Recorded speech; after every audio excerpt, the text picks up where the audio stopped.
Assalamualaikum warahmatullahi wabarakatuh, and very good day to everybody. This is PMM 1533, Strength of Materials 1, and for today's lecture we are going to look at on CO2 topic 2, which is torsion. The chapter objective for today's lecture is to analyze the circular and non-circular members subjected to twisting couples or torque. You see, in the previous lecture, we have learned on how to solve the problems due to static. It can be solved using static equation, but there are other problems that cannot be solved using only static equation, and therefore this one is known as statically indeterminate problems.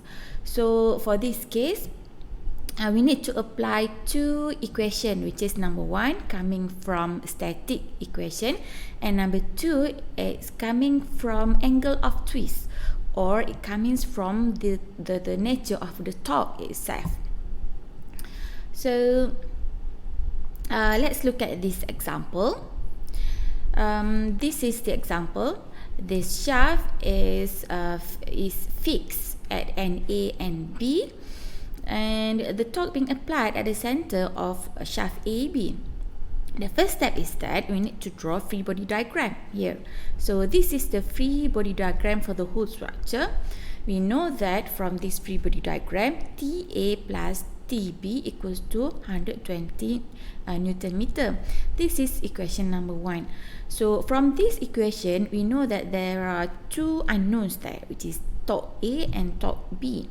Therefore, we need to have another equation in order to solve this problem. Another equation coming from angle of twist, meaning that the angle of twist starting from point A or B, which is equals to 0 because it has fixed end at both ends A and point B, and therefore phi or total angle of twist for the shaft equals to phi1 plus phi2, or equals to TL over JG for point A plus TL over JG for point B, and this has to be equals to 0. Minus here represent the direction, because it needs to be equals to 0 if you refer to the torque itself, so that's why it is in negative direction. So from this equation, we will get torque at point B equals to L1 J2 divided by L2 J1 times torque at point A, and this is equation number 2. So once we get equation number 2, substitute into equation number 1, and therefore we will get the value of torque at point A, or TA. Alright? So, using that understanding, let us do the exercise number 2. Let's read it together. Two solid steel shafts are connected by gears, knowing that for each shaft have G equals to 77 gigapascal, and the allowable shearing stress is 55 megapascal. Find the largest torque T0 in the figure here that may be applied to the end of shaft AB, and B, find the corresponding angle through which end A of shaft AB rotates, meaning that the question asks you to find angle of twist at point A with respect to rotation of shaft AB here. So let's answer question A, whereby we need to find the largest T, a torque T0, or torque at shaft AB. So apply a static equilibrium using both gears, and by looking at the question just now, the rotation start from shaft AB, and therefore we need to find the relation between gear B and gear C. So starting from gear B, we need to draw its free body diagram.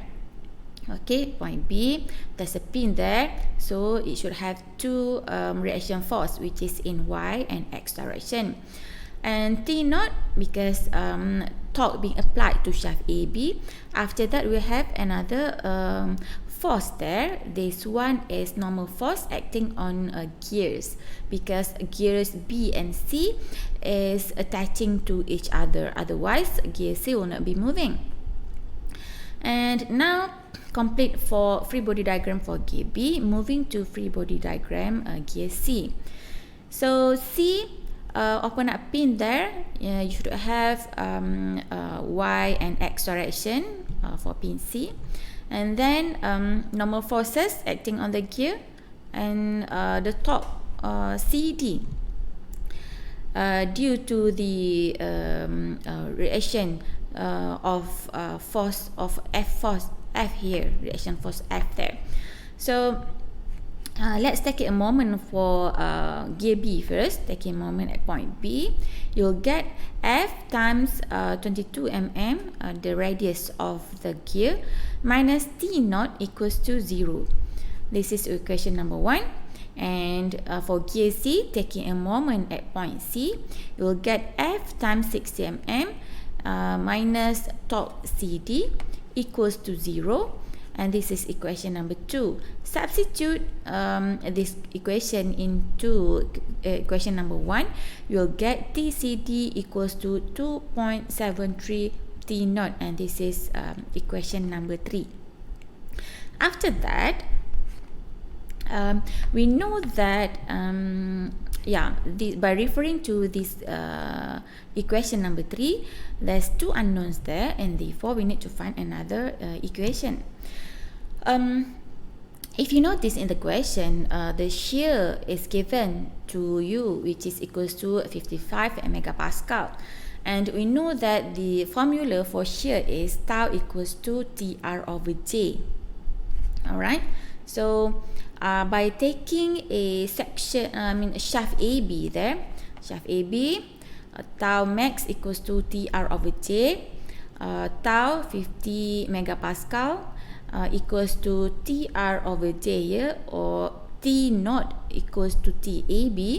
Yeah, so substitute all the information into the formula, and you'll get T naught equals to 74.1 Newton meter.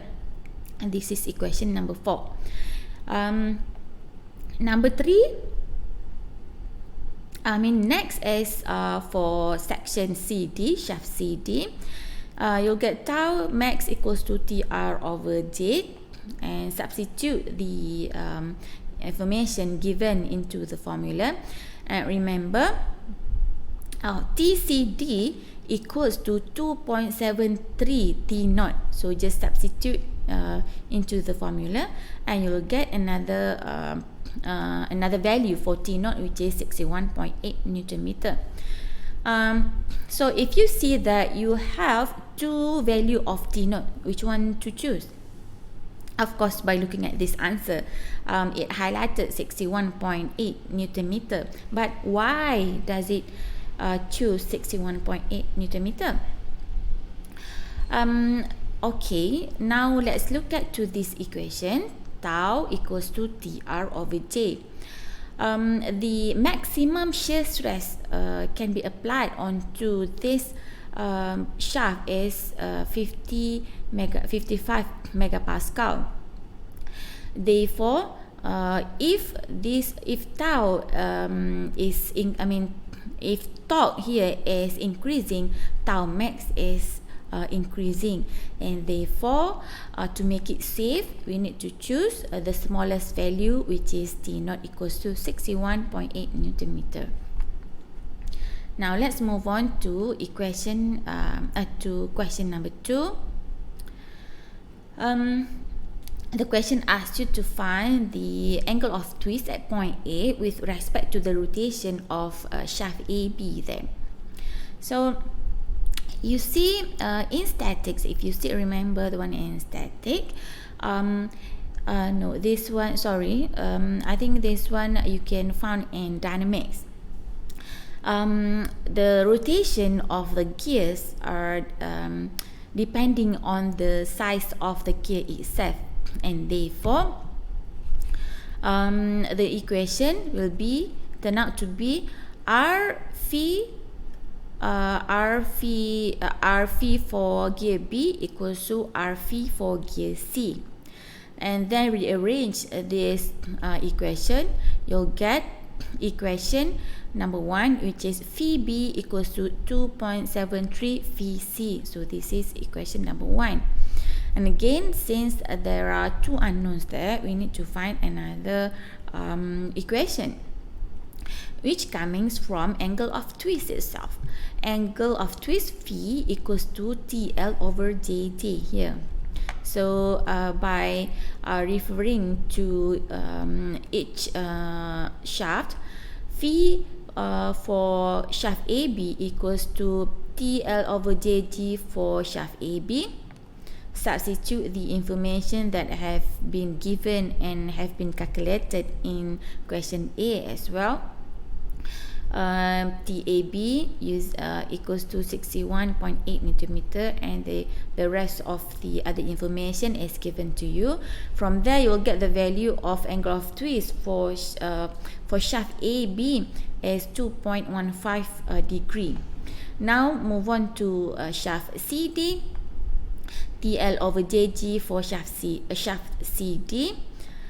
Substitute all the information given. Remember, TCD equals to 2.73 T naught or TAB. So substitute all the information. You'll get angle of twist for shaft CD is 2.95 degree. This is for shaft. How about for gear? For gear B, this one is angle twist for gear B. Now you can calculate the value of angle of twist for gear B, which is equals to 2.73 phi C. Phi C equals to 2.75 degree. And by right, if you're looking at this figure, gear C and shaft CD, so shaft CD will only rotate or giving an angle the same as rotation of gear C. That's why phi CD equals to phi for gear C, which is equals to 2.95 degree. So substituting into this formula, you'll get phi for gear B is equals to 8.05 degree. Now by using a formula or knowledge that you have learned in dynamics, angle at point A equals to angle at point B, gear B, plus rotation angle and shaft AB.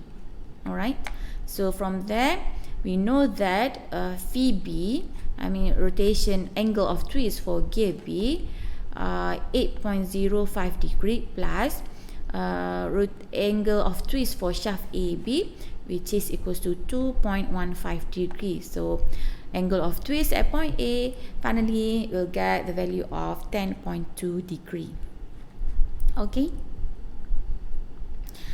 Okay, another part in angle of twist is that we need to know the transmission of shaft, or in other words, the power, because in previous lecture you have seen the example of torque being applied on the components or device. For example, pump or a pulley system. From there, there's a power source there. So sometimes question will be asking you on how to calculate the value of power or speed. Actually, this formula is not a new formula for you, because this one you have learned in physics as well, and repetition in dynamics. So formula for power is P equals to T omega. Omega refers to omega equals to 2 pi f. So from there you can also calculate the value of torque there. And please be aware that the value of J is also might be different, because sometimes it can be solid or sometimes it can be hollow, and that's why the formula is different. Another part other than power transmission, we also need to consider the stress concentration in our design, because our design is not necessarily rectangular in shape. Sometimes it have curves, and sometimes it is have circular shape, and so on and so forth. And therefore, stress concentration will occur on that area. Formula for shear stress due to torsion is tau equals to TR over J, and once there's a stress concentration taken into consideration, then the formula need to multiply with the value of K. K is obtained from this graph, or depending on the shape or types of the component itself. But you don't have to remember, this graph will be given to you depending on what types of components is going to be designed. Okay, so this is another example of other component other than the previous components. So how to find the value of K is the same. Yeah, this is a flat bar with holes, and this one flat bar with fillets. Other than that, through stress concentration, this is the formula that can be used to find sigma max and sigma average. Now let's look at the example by applying the stress concentration in our design. A torque of magnitude T equals to 22 Newton meter is applied to the step shaft shown in figure, which has a full quarter circular fillet. Knowing that capital D equals to 25 mm, determine the maximum shearing stress in the shaft when the small d equals to 20 mm and the small d equals to 23 mm. Okay, so formula for this case is tau equals to KTR over J. By referring to this figure, this one, you need to find D over capital D divided by D in order to get which profile, which curve, and this one R over D for x-axis need also to be determined. So from there, just calculate all the information that are needed. From there, for example, you get capital D divided by D 1.25, it is second curve from below, and R over D is equals to 0.125. So let's look at this graph. This one, 0.125 somewhere here, and okay, so you'll get K equals to 1.31 plus minus. Okay, from there substitute into the formula, so you'll get tau equals to 18.345 megapascal. Same goes to question B. D equals to 23 mm. Okay, so from here you get first curve, which is 1.09, and R over D 0.04. So let's look at the graph here. 109, do you find any 109 curve here? No, right? So the best that you can do is to find the nearest value for the curve. So in this case, you can choose for the first curve here, and the axis is 0.04, Okay, just find the intersection somewhere there. You'll get 1.48, okay, plus minus. Then substitute into the formula, you will get tau equals to 13.629 megapascal. Okay. Other than a circular member, you should also know there's non-circular members can be subjected to torsion loading. So for this case, the formula will be slightly different, whereby we need to use this formula for calculating the value of shear, which is tau max equals to T over C1 AB squared. AB, you can refer to this figure, to this table, the ratio between A and B, and also what is A, what is B. Other than that, this is the angle of twist for non-circular members, but you don't have to worry. This if the question, non-circular members question, is given to you, then the equation or the formula will be given to you, so you don't have to remember the formula other than circular members. Other than that, this is the thin wall tubes having closed section. So the equation, the formula for thin wall members is also slightly different. For example, the average shear stress, shear flow, and also angle of twist.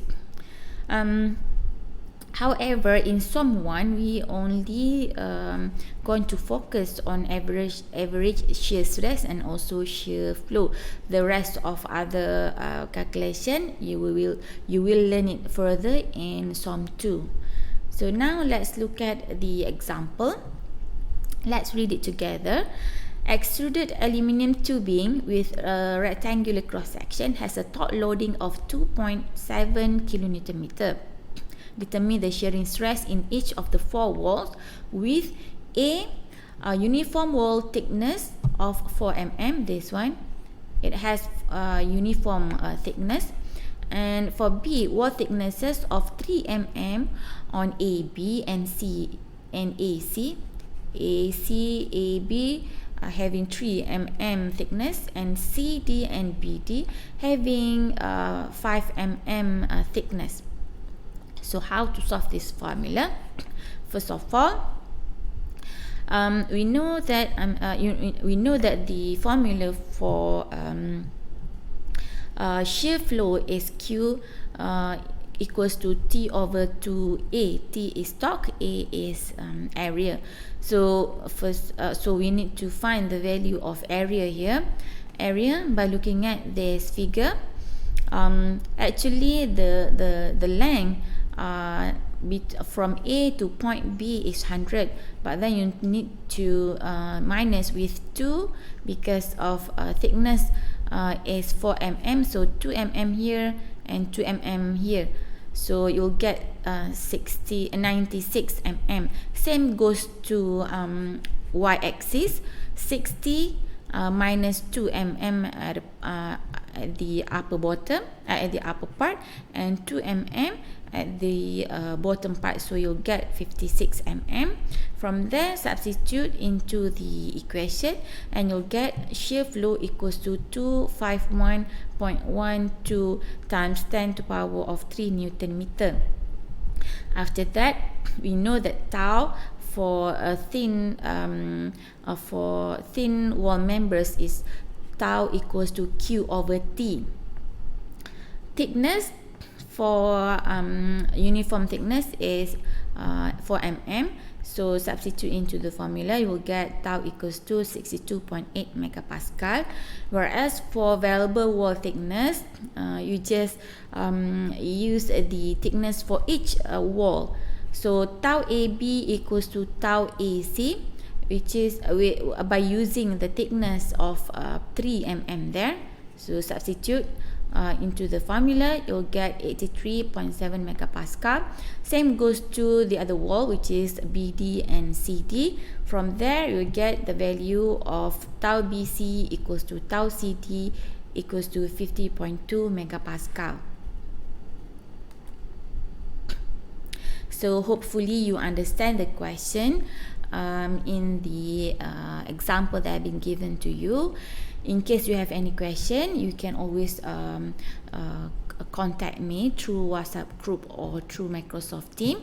And for that, this is the take-home exercise. Please do this exercise and submit the question, submit the answer sheet before the class ended. With that, or before we end, I would like to show you again the example of torsion. You see, this is the drill. So this drill also is subjected to torsion loading, and the other one is this one. So whenever there's a shaft there, and there's a power, and the shaft is, whenever the shaft is rotating, so there's a torsion loading being applied onto that shaft. With that, thank you very much for your kind attention. So we shall meet again in the next lecture. Thank you very much, and see you again next time. Bye.